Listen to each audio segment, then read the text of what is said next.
आर्य समाज के संस्थापक महर्षि दयानंद सरस्वती के 200वें जन्मदिन के अवसर पर और आर्य समाज के 150वें स्थापना दिवस पर महर्षि दयानंद को श्रद्धांजलि स्वरूप उनके परोपकारों को याद रखने के लिए चेंबूर में उनका स्मारक तैयार किया गया। डायमंड गार्डन के पास स्थित इस स्मारक को महर्षि दयानंद सरस्वती चौक पर निर्मित किया गया है। इस स्मारक का अनावरण 15 अक्टूबर को शिवसेना उद्धव ठाकरे के विधायक प्रकाश वैकुंठ फातर्पेकर के हाथों किया गया। इस अवसर पर शिवसेना सचिव सुप्रदा फातर्पेकर, पत्रकार अमोदन तमिल, आर्य समाज के प्रमुख वेद प्रकाश गर्ग, वैदिक विद्वान नागेश चंद्र शर्मा, सुरेश यादव समेत आर्य समाज के और पतंजलि योगपीठ के सैकड़ों कार्यकर्ता उपस्थित थे। नहीं, ये हा जो रस्ता आहे याला महर्षी दयानंद सरस्वती मार्ग म्हणून पहिल्यापासून याचं नामकरण झालेलं आहे व फक्त हा जो फलक आणि ते सुंदर असं बनवलं गेलेलं आहे ते फक्त वेद प्रकाशजींनी मला सांगितलं, भाऊ तुम्ही हे कराल का? आणि तुम्हाला माहिती आहे मी जेव्हा कोणी सांगतं माझ्या तोंडातनं कधी नाही शब्द येत नाही।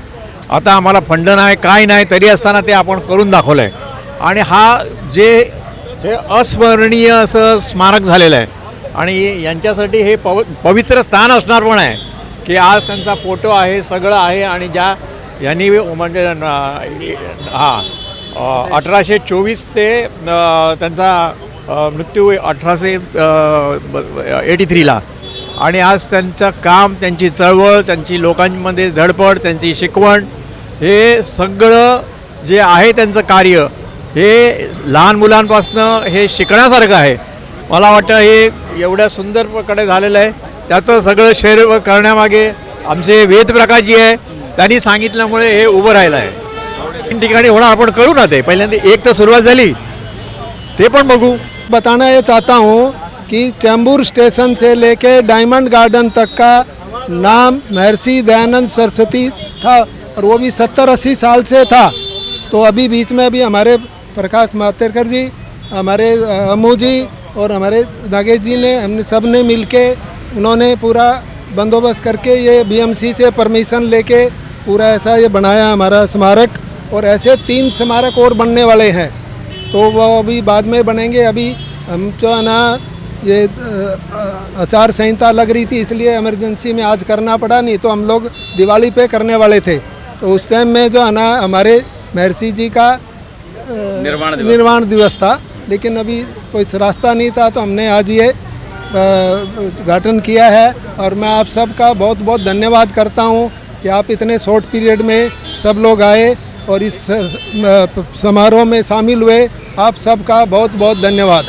ये बहुत टाइम से पेंडिंग था। हमारे एमएलए साहब ने बहुत कोशिश की, पूरा परमिशन लिया बीएमए से, पूरा सब उन्होंने ही सब खर्चा करके बना के दिया है। उनके लिए उनका बहुत बहुत धन्यवाद है। संदेश तो यही है कि हमारे महर्षि जी 1823 में उनका जन्म हुआ था, 2023 में हमने उनका 200 सालवां दिन मनाया था और उन्होंने आर्य समाज की स्थापना की थी। और उनके और भी बहुत ऐसे काम हैं जो कि अनगिनत हैं। उसमें सबसे बड़ा एक काम था कि राजस्थान में स्त्री प्रथा होती थी, जो आदमी गुजर जाता था तो औरत को भी साथ में जिंदा जला देते थे, वो उन्होंने बंद कराया।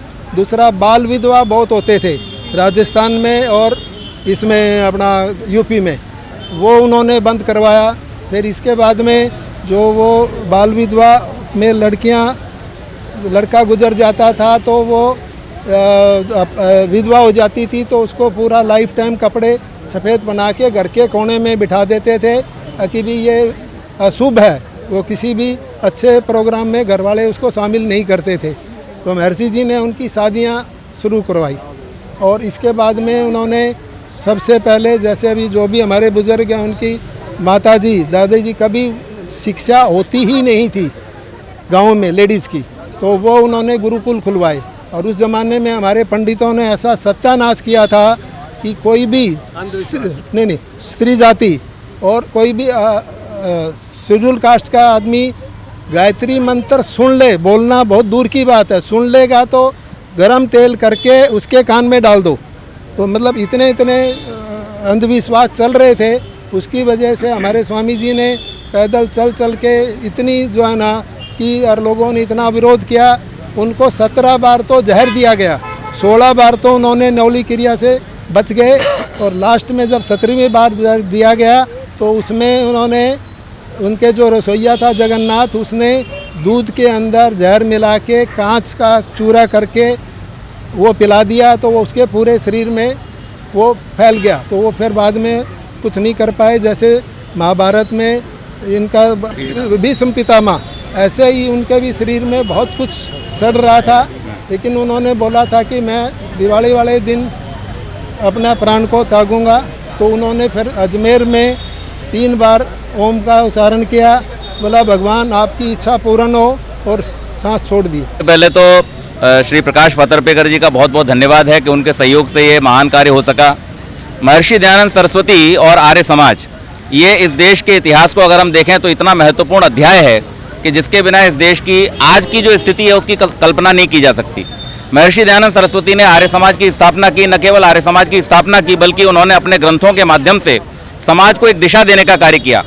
इस देश में बहुत सारे महापुरुष आए हैं, सबने अपने अपने क्षेत्र में कार्य किया, लेकिन शिक्षा से लेकर के, धर्म से लेकर के, राजनीति से लेकर, अर्थव्यवस्था से लेकर के, और जीवन की व्यवस्था जिसमें गृहस्थ, वानप्रस्थ और संन्यास आदि आश्रम जिसमें सम्मिलित हैं, उस पूरी समग्र व्यवस्था को दिशा निर्देश देने का कार्य और समाज में फैली हुई कुरीतियों को दूर करने का कार्य अगर किसी एक व्यक्ति ने इतनी तत्परता से, दृढ़ता से किया है तो वो महर्षि दयानंद सरस्वती हैं।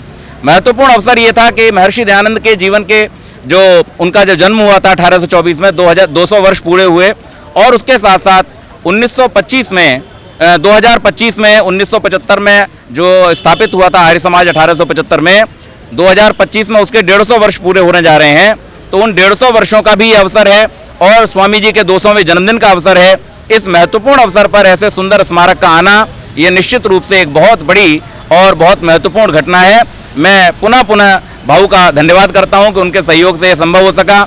आदरणीय वेद प्रकाश गर्ग जी के और आदरणीय अमुदन जी के प्रयासों से यह सुंदर कार्य संपन्न हो सका है। हम सभी आर्यजन यहाँ पर इकट्ठे हुए हैं और समाज के विभिन्न वर्ग यहाँ पर इकट्ठे हुए हैं, तो हम सभी लोग महर्षि के प्रति अपनी विनम्र श्रद्धांजलि यहाँ पर देते हैं और सबसे यही पुनः प्रार्थना करते हैं कि महर्षि के बताए आदर्शों पर, जैसे कि हमने यहाँ पर दिखाया है कि उन्होंने अनेक अमर ग्रंथों की रचना की।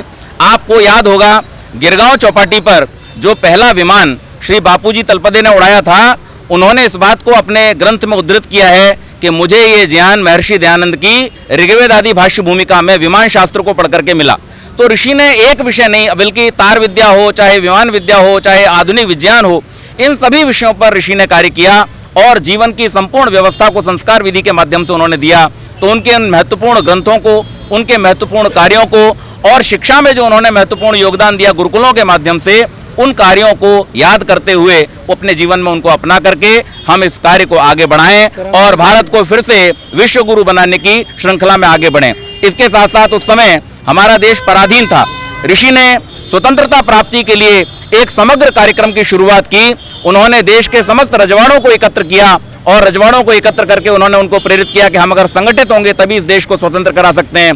और उसके बाद उनके ग्रंथों और उनकी प्रेरणा से स्वतंत्र वीर सावरकर हों, चाहे लोकमान्य बाल गंगाधर तिलक हों, चाहे श्यामजी कृष्ण वर्मा हो, भगत सिंह हो, चाहे राम प्रसाद बिस्मिल, लाला लाजपत राय और ऐसे न जाने कितने क्रांतिकारी उनके ग्रंथों को पढ़ करके और उनके उपदेशों को सुन करके तैयार हुए। और हमारे बहुत सारे स्वामी श्रद्धानंद और इसके साथ पंडित धर्मवीर लेखराम जी, ऐसे लोगों ने समाज के लिए, राष्ट्र के लिए अपने जीवन की आहुतियां दे दी। ये क्रांति की ज्वाला जो उनके अंदर जली थी वो महर्षि दयानंद का ही प्रताप था। तो आज हम उनको स्मरण करते हैं और अपनी विनम्र श्रद्धांजलि उनके प्रति अर्पित करते हैं। महर्षि दयानंद ने भारत भारतीयों के लिए हो इस विषय पर बहुत बल दिया। उस समय जब अंग्रेजों का शासन था, जब लोग अंग्रेजों के खिलाफ बोलते हुए डरते थे, उस समय स्वामी जी ने अपने ग्रंथों में स्पष्ट रूप से घोषणा की कि चाहे विदेशी शासन पिता के तुल्य स्नेह करने वाला भी क्यों न हो, लेकिन स्वदेशी राज्य ही सर्वोपरि होता है। मैं वाशी आर्य समाज महिलाओं की तरफ से आई हूँ और ये बहुत बड़ा अवसर है हमारे लिए कि जो यहाँ चैम्बूर में महर्षि दयानंद की 200वीं शताब्दी के अवसर पर ये स्मारक बनाया गया है और हम बहुत उत्साहित हैं और इसके लिए आगे जो भी उस पर प्रिंसिपल बताए गए हैं, सिद्धांत बताए गए हैं, उनको हम अनुसरण करेंगे और उनका प्रचार करेंगे। धन्यवाद। मैं अबोमुल्ला मठ के प्रधान रमनी जी और उनकी पूरी टीम का बहुत बहुत धन्यवाद करता हूं कि उन्होंने हमको ये जगह निःशुल्क प्रदान की है और हमारा प्रोग्राम बहुत बढ़िया हो गया है। और मैं हमारे प्रकाश फातेहकर जी, हमारे अम्मू जी और हमारे नागेश पंडित जी का भी बहुत बहुत धन्यवाद करता हूँ कि उन्होंने इस कार्य के अंदर बहुत मेहनत की है, बीएमसी से परमिशन ली है और आगे भी हम ऐसे 3 और स्मारक बनाने वाले हैं।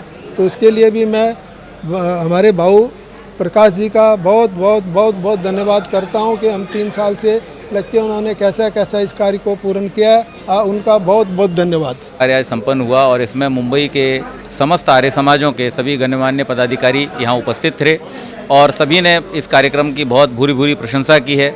जो स्मारक बना है आदरणीय भाऊ के संरक्षण में और सचिन पाटिल जी जिन्होंने इसका निर्माण किया, उन्होंने भी बड़े मनोयोग से इस सुंदर शिला को बनाया है, तो उनका भी बहुत बहुत धन्यवाद है। आदरणीय अमुदन जी जिनके पूरे कुशल कार्य से ये सब संपन्न हुआ और आर्य समाज के जो भी कार्यकर्ता हैं उन सब ने जो मनोयोग से ये कार्य किया। अबोमिला मठ जिन्होंने हमको यहाँ पर बहुत बड़ा सहयोग दिया है, इन सभी का हम यहाँ पर बहुत बहुत धन्यवाद करते हैं और परमपिता परमेश्वर से सबके जीवन के लिए मंगल कामना करते हैं। बहुत बहुत धन्यवाद। और आप सब पत्रकार जन ने यहाँ पर आकर के जो हमको सहयोग दिया उसके लिए आप सबका भी हम बहुत बहुत आभार प्रकट करते हैं। धन्यवाद।